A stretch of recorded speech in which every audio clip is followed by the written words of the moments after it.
with Richie Allen.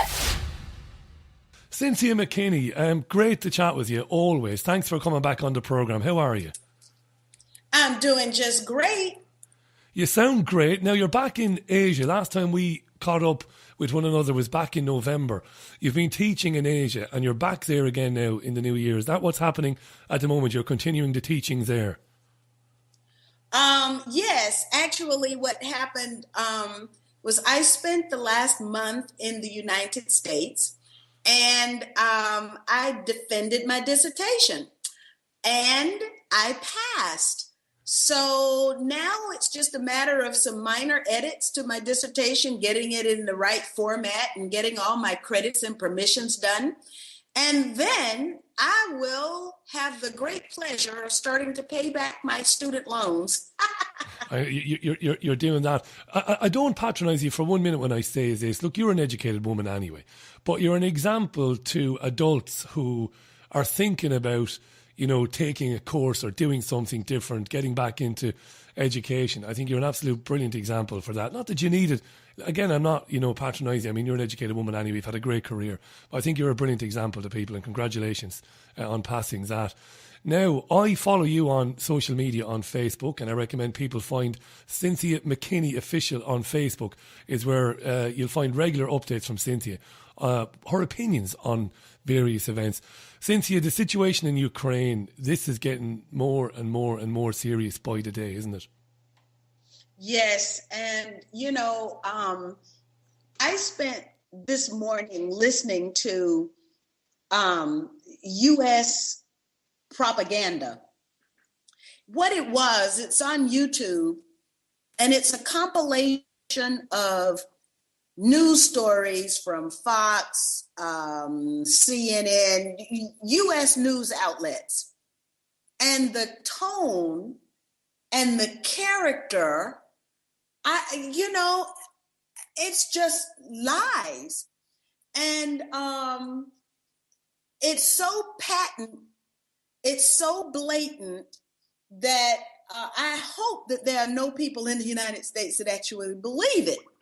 I'm hoping that that's the case, but you and I know that if it goes on that boob tube, then people tend to believe it. And so the line is that Vladimir Putin is an enemy of the United States. He's trying to recreate the Soviet Union and build a new empire, and we have to stop it. You know, you've posted a story about the United States supplying arms to Ukrainian forces, which, again, and you mentioned quite rightly that military advisors and paid mercenaries of the United States are already there, and they have been there. On last night's show, Cynthia, we get our news from Feature Story News, and some of our broadcast partners, they get it from the BBC World Service. They were all running this comment or series of comments by a press aide to President Obama.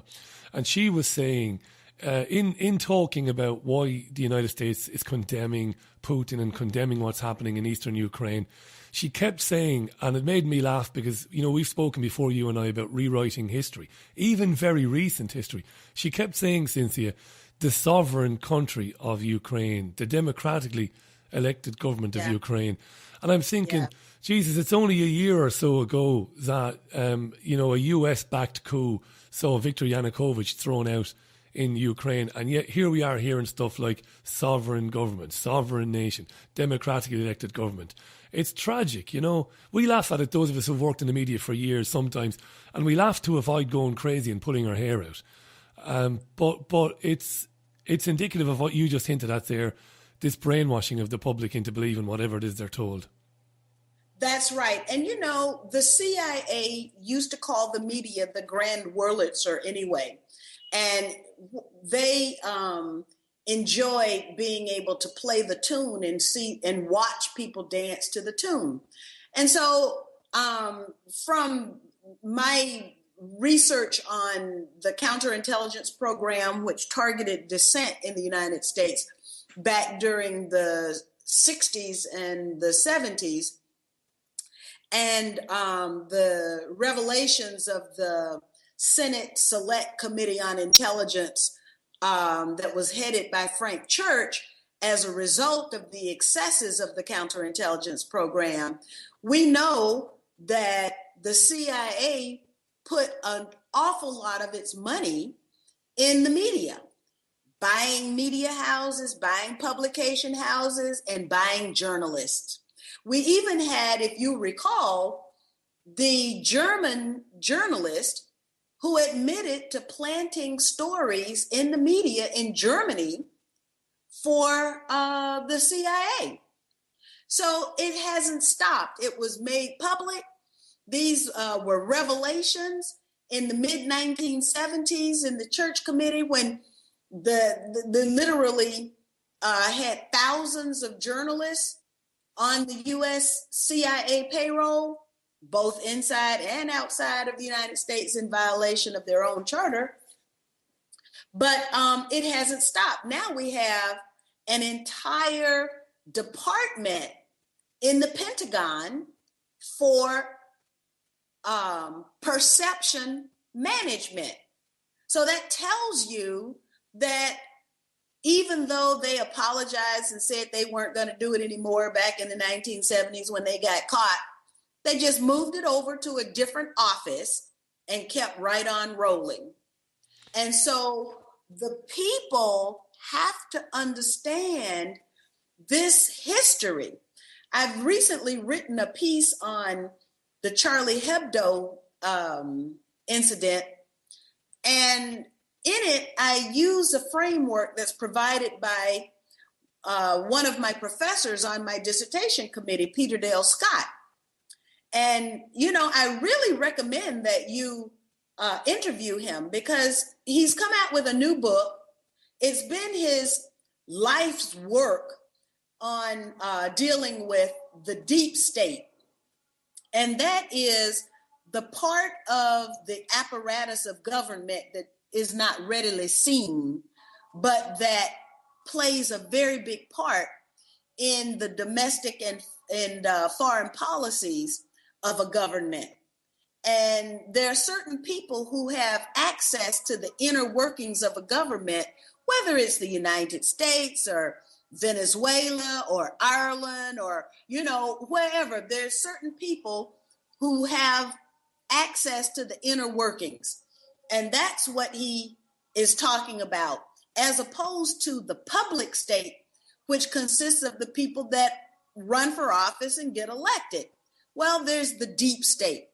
And it was the deep state that was plotting assassination, the deep state of the United States, that was plotting assassinations of foreign leaders, that was orchestrating Operation Gladio in Europe, that is now orchestrating the animus against Russia and against Vladimir Putin, and that is also orchestrating the manipulation and the misdirection of young Muslims who are being taught heaven only knows what at these US-supported madrasas that are paid for by U.S. taxpayers. You know, as we were talking today, big story yesterday was the Venezuelan president, Nicolas Maduro, has of course said that, you know, unrest and problems in his country can be traced directly to the door of the vice president's office, Joe Biden. Exactly what you were talking about there, Cynthia. You know, that sort of meddling. And again, you talk about whitewashing history. The mainstream media try to portray, you know, meddling in the affairs of other countries, using covert operatives to assassinate people in other countries, to get those countries around to, you know, electing people that suit the United States. The mainstream media wants us to believe that that's all in the past, that that's an old school way of doing things. But of course, you and I know it's going on right now as we're speaking. And you linked to and made comments on a story, a huge story, again, in the alternative press, of course. I know you were speaking to Abby Martin on RT a couple of days ago. But again, this isn't getting into the mainstream. Yusuf al-Salafi, who we are told by the mainstream, Pakistan commander of IS in Pakistan, has just come out and clearly stated and proven that he's been receiving funds through the United States, a country who tells us that these guys, Cynthia, are the top trumps of terrorists, the worst human beings that ever existed. We should all be terrified, hiding under our beds because of IS. And yet proof, again, not that you needed it or I needed it or our listeners needed it, that the United States created any real terrorism in that region, whether it was Al-Qaeda or whether it was the Islamic State. I mean, it's like you're living in a dream world sometimes, but it's right there. You know what I wish there were more people who would say no. What I teach my students is that the most powerful word in politics is no. And, you know, the bribery and the corruption and all of that, it's all done with an idea toward preventing people from saying no, getting people to say yes, I'll go along with it. Even if it violates my values, even if it violates my conscience, I'll go along with it if you make the price right, you know? Yeah. And so what we need are people who will say no at every level, whether it's the candidate who's running for office, who's trying to be persuaded, or if it's the incumbent who's already in office, or, for example, if it's a young Muslim fella who has the opportunity to make $600 by sending one of his fellow Muslims off to another country to kill other Muslims, maybe he would just say no. It's as simple as that, isn't it? It can be as simple as that. You just hinted there about the money. Do you know, we've never gotten into this. As long as I've been speaking to you, we've never really gotten into, I mean, you served Georgia with distinction, in Congress, and you spent your time on the Hill, and you are as experienced as anybody else. But we've never really gotten into me asking you to kind of explain to our listeners just how prevalent and just how all-present, all-pervasive lobbyists acting on behalf of big corporations, how common and ordinary that is in DC, in and around politics. Because, again, I'm amazed we haven't spoken about it before. But your experiences of that, Cynthia, you were right there. I mean, I imagine it was an eye-opener for you when you first served your first term. Well, I tell you what was an eye-opener for me during my very first campaign was the American Israel Public Affairs Committee, because I had never seen anything like what I experienced with them was sheer torture. What happened was I received a fax from them, and the fax said it was like a pledge, and I needed to, sign my name and send it back to them, and they would keep a record, that you made this pledge that you were going to support Israel. And so it had some stipulations on there, military superiority aid, what else? Oh, Jerusalem was the capital city. And I said, I'm not even sworn in yet. Can you give me a chance to get involved, to get inside the system, learn the issue, and then I'll get back to you? Brilliant, yeah. Common sense. Common sense, maybe, but not political practice.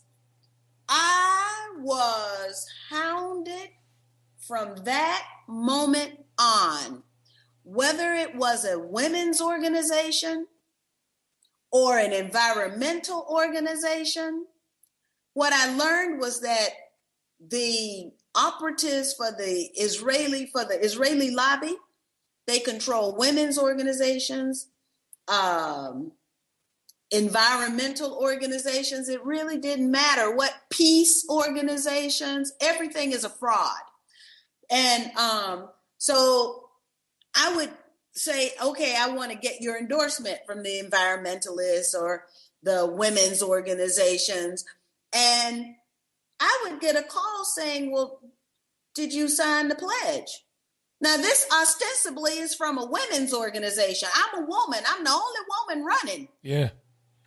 And I needed to sign the pledge before I could even get looked at. Peace organization. You sign the pledge. Environmental organization, oh, we can't support you. You didn't sign the pledge.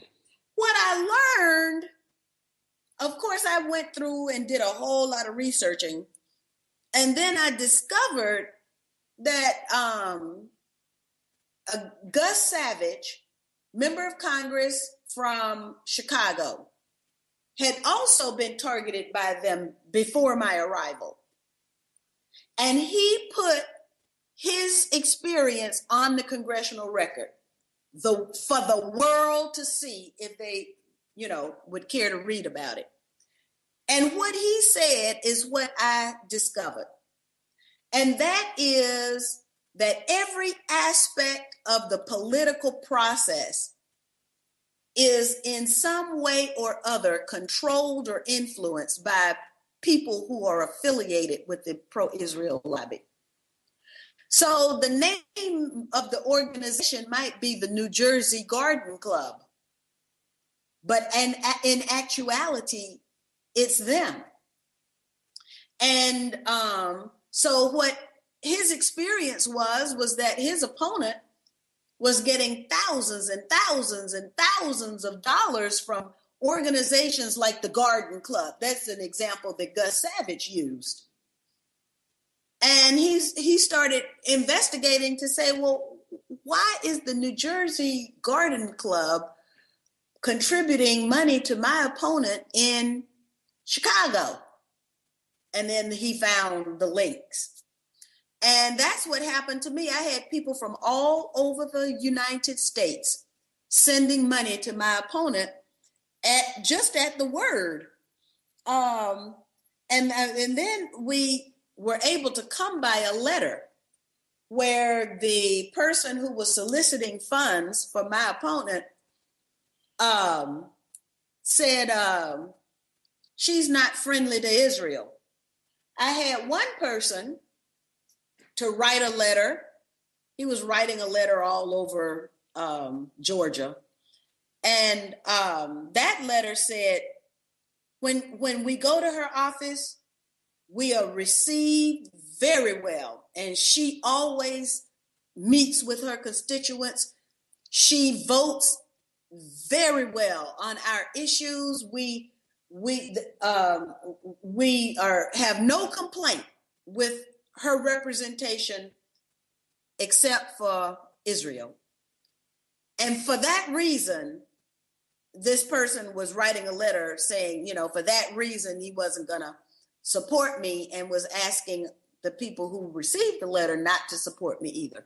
What level of how I'm struggling for the words here because it's extraordinary. This, how many men and women in the United States who are taking interest in current affairs would know that goes on, Cynthia? I would guess it's very, very small. It's very small, and that's why they are able to get away with it. So what I did was I went public. I would have people call me up. Like I had this one guy, he's a comedian. He called me up and he said, I'd like to do a fundraiser for you. And we go 2-3 weeks into the planning, and I think, wow, I got I'm going to have a fundraiser. And then they pop the question, did you sign the pledge? And I'd have to say, no, I didn't. And then they would hang up the phone, click up. And I got that over and over again. I had one event with Tipper Gore. We were already all the way into the planning. And lady had offered to host it at her house. We're all the way in, invitations in the mail, out, gone.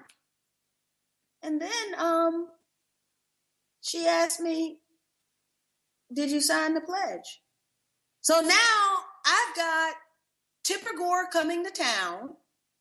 I've got invitations hitting the mail. And she tells me that I can't have the event at her house if I don't sign the pledge. That's the kind of stuff that I went through. And I know that's all true. And, that's as vital a thing and as important a statement as will be made on this programme this week, what Cynthia Mckinney just told you there. Al Gore's wife saying, did you sign the pledge? No, it wasn't Al Gore's wife. It was the woman who was hosting. The woman who was hosting the event, yeah. But it's effectively the same thing, isn't it? She's not going to turn up unless you sign the pledge. You're not going to have that event. It's Cynthia, right. It's amazing. We've got you for another few minutes. Cynthia Mckinney is on the line to us from somewhere in Asia, all very mysterious. We're not going to tell you where she is. She might actually be sitting next to me for all you know, but she isn't. I'm in Manchester. She's in Asia. Wonderful woman. We think the world of her, as we should do. A woman who can say with no trace of exaggeration whatsoever that never sold out to anybody, always spoke from the heart, never towed the party line if she didn't agree. That's the sort of politician, people, that you should be voting for. Somebody who votes on their conscience and who speaks on issues on their conscience, not doing what they're told by the whip, by the party whip or whatever. And that's why she's absolutely amazing. I want to touch on something that really bothers me, Cynthia. I used to be very active in campaigning against capital punishment. And for many years, I used to talk to condemned men. I used to write to them, speak to them on the phone and, try and raise money where I grew up in Ireland. And last week in Texas, now I know you're going to roll your eyes up in the back of your head because Texas is Texas. And people always say, don't ever do anything in Texas. But I think those who favour capital punishment, even many of those men and women who agree with it, had to be a bit embarrassed last week when a man with an IQ of 67, a man certified as having mental retardation, who was mentally injured, Robert Ladd, was executed in Texas last Thursday. That, for me, Cynthia, and I've been covering that particular issue for many years, is the lowest of the low, to be putting the mentally ill to death in that manner. I know you'll agree with that. What have you made of that story and the way it's been covered in the media? Well, honestly, I haven't seen the reporting on that, but that's so commonplace. It's not just because it's about Texas. That's commonplace all across the United States. And, there's different ways to administer the death penalty. Many people who are shot in cold blood by police officers on the streets are people who have mental illness. And so they get the death penalty because they didn't get treatment. And they don't get treatment because back in the 1980s, under the Ronald Reagan administration, the mental institutions were shut down. They were closed. So, these people are not being served. It's an issue. It's the death penalty when you go through the courts, or the death penalty when you're on the streets, either homeless or mentally ill, or both. Are you worried that things have calmed down in Ferguson and things have calmed down in New York? Does that worry you now, Cynthia, in terms of that, well, that's just been forgotten now, Michael Brown, we go back to business as usual? Well, I don't think, I don't think it's business as usual. I do believe that the consciences of some young people have been pricked. And, once your eyes are open, it's hard to close them, Yeah. And so I think the activism has made people very much aware. The problem is where to go. We have charlatans for leaders. And so actually I'm organizing, well, not really me, but I'm co-leading an organization that's going to try and keep the fever pitched high enough so that we can get some legislative results. We need legislation, we need courtroom action, and we need citizen activism. So we need to fashion a strategy where everybody can participate in the resistance movement no matter where they are. And that's what we're trying to put together now. We need sorry to interrupt you, I think we need good, honest, decent policemen and women to say, we're not having this. I'm not working with people who behave like this. And even if it takes a bunch of police officers to make a big, big splash by going on strike on that issue, we're going on strike because some of our colleagues are lunatics. They are beating people. They are threatening people. They're using their guns when they shouldn't do it. We don't like that, so we're going to stand against that. It needs policemen and women to, not to grow a conscience. I'm sure many of them do have conscience, do have a conscience. But to act. Exactly, to do something, yeah. That's right. Well, you're absolutely right about that because, really, the United States became seriously disengaged from Vietnam when there was dual action on the streets inside the United States and action inside the U.S. military refusing to fight. Now, I've got one final question for you. You'll be glad to hear that because I know you're busy there, Ms. McKinney. And this is my question. If you could go and speak, this is like the famous line from The Shawshank Redemption, Morgan Freeman. If you could go back in time and have a little word in the ear of the fresh-faced young woman who was taking the train or the bus or the plane to DC to serve the people of Georgia, what would you tell her? I don't suspect you would tell her to sell out. You'd never sell out. But would you be able to educate her to manoeuvre her way around Washington, DC in a way that could have been more productive for you, knowing what you know now without selling out? There's that question, Cynthia. Absolutely. And don't think I don't give it much thought. I've committed the last 3 years of my life to thinking about how to maneuver with conscience both inside and outside of the system. Because one thing is for sure, if you maintain your conscience, even if you're in the building, you're outside of the system. And so you have to understand the inside-outside game. And yes, there are many things that I would do differently if I had the chance to do it over again or to school someone new. I would absolutely know how to school them so that we could bring home a few more victories for the people.